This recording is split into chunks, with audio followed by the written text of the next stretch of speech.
सभी मित्रों को जय श्री सीताराम जी।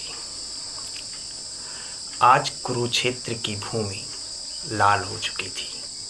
जितने भी बड़े बड़े पराक्रमी और सूरवीर थे सब मारे जा चुके थे। दुर्योधन बेसुध हो चुका था। उसे समझ में ही नहीं आ रहा था अब क्या किया जाए।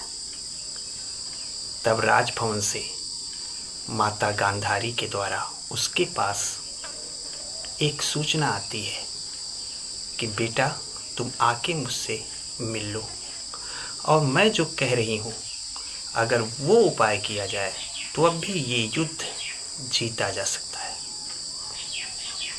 दुर्योधन माता के पास जाता है और माता कहती है कि हे पुत्र तुम कल सुबह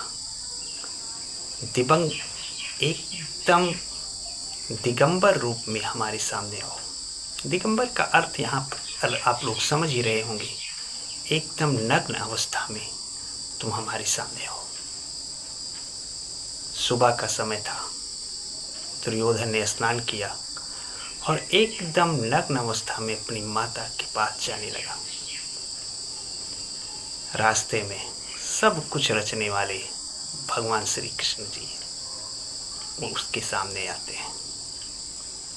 कहते हैं दुर्योधन, जन्म से जिस माता ने तुम्हें देखा नहीं है आज तू उसके सामने जा भी रहा है तो इस स्वरूप में तुझे एकदम लज्जा भी नहीं है।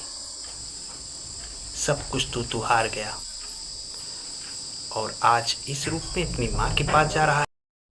तो इस प्रकार से प्रभु की ऐसी वाणी को सुनकर दुर्योधन को भी कुछ थोड़ी सी लज्जा आई और उसने केवल अपने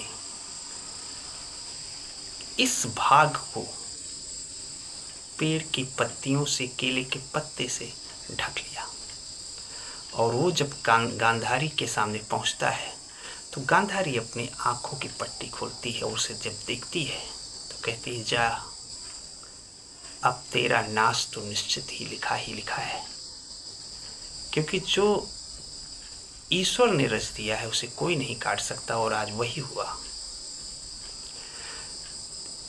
माता के आंखों से, गांधारी माता की आंखों से निकला हुआ वो दिव्य तेज, उसका ये शक्ति उसके अंदर थी कि दुर्योधन के सभी अंग, जितने भी अंग थे, वो इतने शक्तिशाली बन गए कि उस पर किसी अस्त्र शस्त्र का प्रयोग हो ही नहीं सकता था। लेकिन जहां पे उसने केले का पत्ता रख लिया था, जांघ, वो स्थान वही मांसपेशियों का ही रह गया। युद्ध के आखिरी क्षण में भीमसेन ने वहीं पर वार किया और वो असहाय होकर भूमि पर लेट गया। सब लोग उसको छोड़कर वहां से निकल गए कि जा, तुझे चील कौवे गिद्ध खाएंगे और तू आखिरी समय में भी दुर्गति को प्राप्त होगा।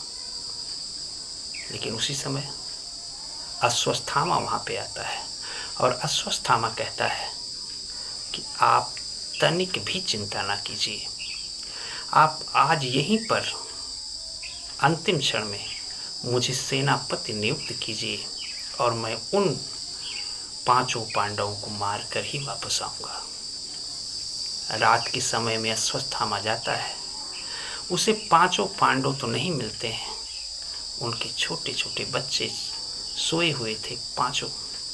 कृष्ण जी पहले ही जानते थे, इसलिए उन्होंने पांडवों को दूसरे स्थान पर रख दिया था।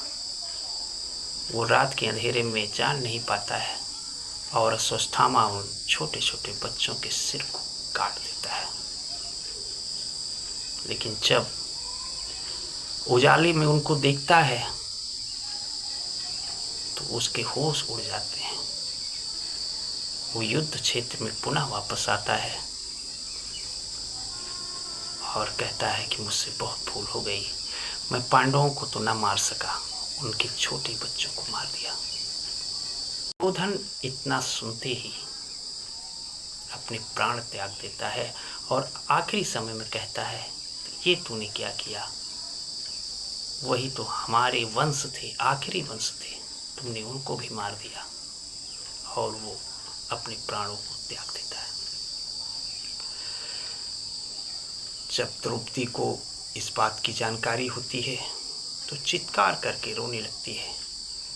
भगवान श्री कृष्ण जब अश्वत्थामा के सामने आते हैं तो उसे उसके इस भाग पर नेत्र के दोनों बिंदुओं के बीच में मणि थी, जिसकी शक्ति से वो इतना शक्तिशाली हो गया था कि वो चाहता तो युद्ध भूमि में अपने रण कौशल से जीत भी सकता था और पांडवों को मार भी सकता था।